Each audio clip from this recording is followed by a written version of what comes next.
আনন্দী, এই সব খবর শোনার জন্য আমায় বাঁচিয়ে রাখলে তুমি। হে মা আনন্দী, এ কি খবর শোনালে মাগো? অরুণের মতো মানুষ, হায় হায়, কথা মাকে এখন কিভাবে সামলাবো আমরা? মা,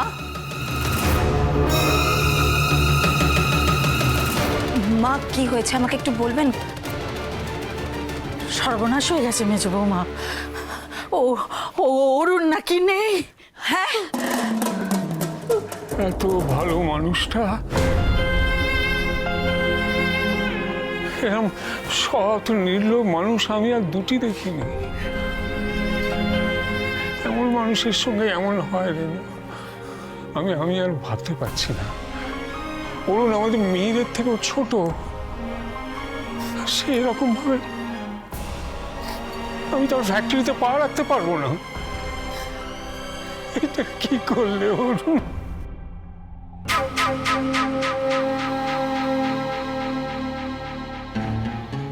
আমি অরুণের বাবার মতো, যত কষ্টই হোক আমাকে যেতে হবে। তৈরি হয়ে নাও সকলে। কর্তামশাই, বলছি, লেখা তো আবার এসব মোটে সহ্য করতে পারে না। ও বরং বাড়িতেই থাক। থাক, আমি যাই। না না, আমাকে যেতে হবে, আমাকে যেতে হবে রে। কথার জন্য একবার তো যেতেই হবে আমাকে। মা, শান্ত হও, শান্ত হও, শরীর খারাপ করবি তুই। আমরা যাচ্ছি তো। আমি যাব, আমি যাব। মা, আমরা মা, মেয়েটা যার হাত ধরে গেল তিনিই চলে গেলেন। ওরা কি করে মেনে নেবেন এটা?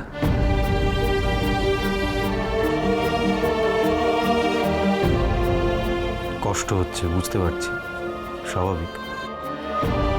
কিন্তু দেখ, এই সিচুয়েশনে কথা, জুনি, ওদের পাশে তো আমাদের কি দাঁড়াতে হবে, তাই না? অতএব আমাদের ভেঙে পড়লে চলবে না। শক্ত হ। চল, আর দেরি করে লাভ নেই।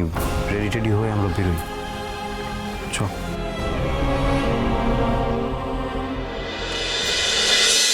কথা মা,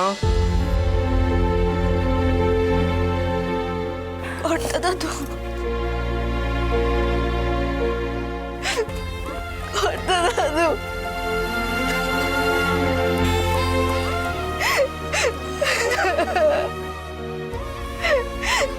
বাবা চলে গেল। কর্তা দাদু, আমার আরেক ছেলে চলে গেল মা। আমি আছি, আমি আছি।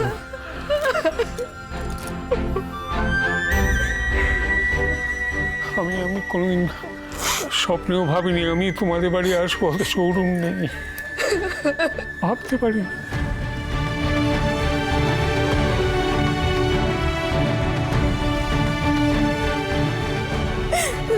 কর্তা মা, কর্তা মা কি হয়ে গেল? কর্তা মা, শান্ত হও, শান্ত।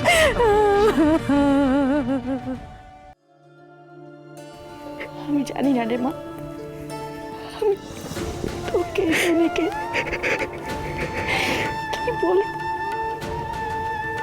কি বলা উচিত আমার।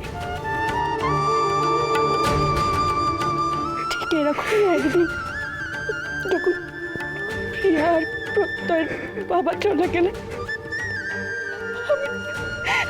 আমি ওদেরও কিচ্ছু বলতে পারিনি রে মা, কিচ্ছু বলতে পারিনি।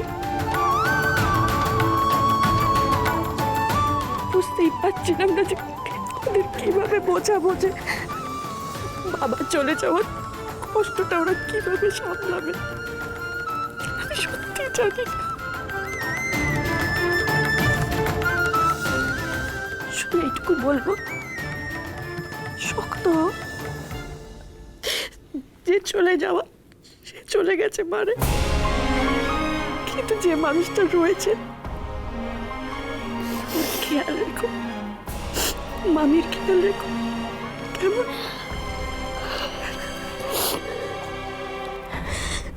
তুমি তুমি বসো না পিসিয়া।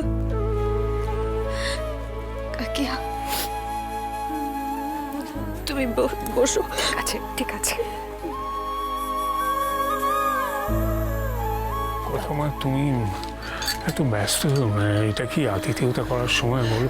আর আমরা তো অতিথি নয়, আপনজন। তুমি ব্যস্ত হও না। বাড়ির অবস্থা দেখেছো?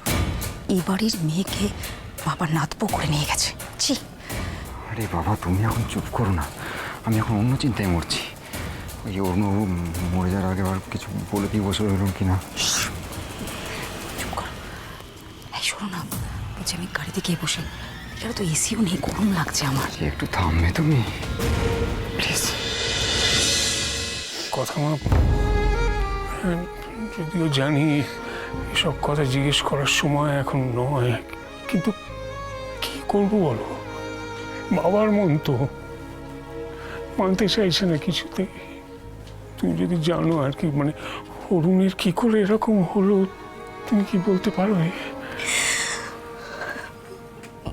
বাবা বাজার করে বাড়ি এসে বললো যে ফ্যাক্টরিতে নাকি কিছু গোলমাল হয়েছে, এক্ষুনি যেতে হবে। তারপর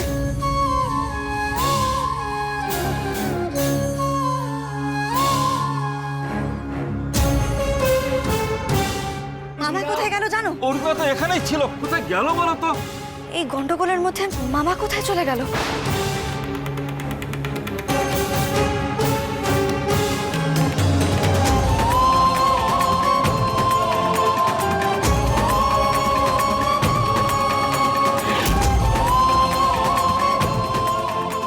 তারপর মামার সাথে আমার রাস্তায় যখন দেখা হলো, তখন মামা বলছিল যে জানাতে হবে, এক্ষুনি জানাতে হবে, এক্ষুনি জানাতে হবে।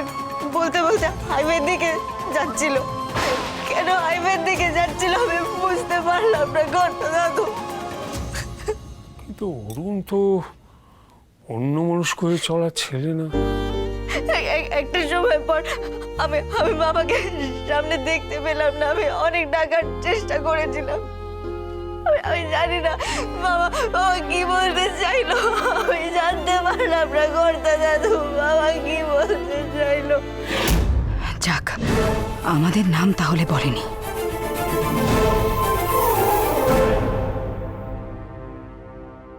কথা মা, শান্ত হও, শান্ত হও। এইসব কথা ভেবে এখন আর মাথা খারাপ করো না মাগো, শান্ত হও।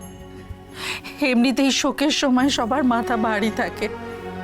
ওদের আমি আর দেখতে পাচ্ছি না গো কর্তামশাই, ওদের অবস্থা সত্যি চোখে দেখা যাচ্ছে না। জুনিকে দেখো, শোকে পাথর হয়ে গেছে। মা, ও কথা মা, শান্ত হও মাগো। তোমাকেই তো এখন মামির পাশে জুনির পাশে দাঁড়াতে হবে, তাই না? শান্ত শান্ত।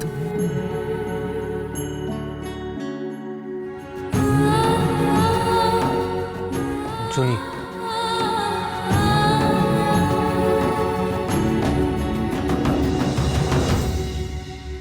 আপনার মনের অবস্থাটা আমি বুঝতে পারছি জুনি, কিন্তু আপনি আর কথা যদি এখন শক্ত না থাকেন তাহলে কাকিমা কিন্তু আরো ভেঙে পড়বেন।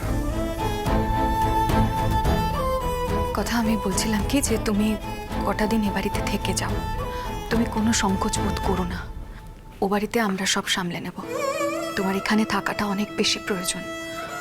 কোনো কিছু দরকার হলে আমাদেরকে বলবে।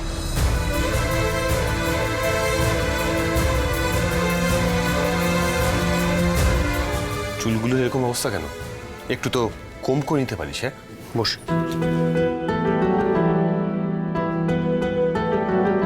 আপনি আমার ভাত কাপড়ের দায়িত্ব কেন নিলেন পাচক মশাই? কারণ এটা তো একটা বিয়ে খেলা, আর দায়িত্ব তো কোনো খেলা নয় পাচক মশাই। যে প্রমিসটা আমি করি সেই প্রমিসটা আমি রাখি।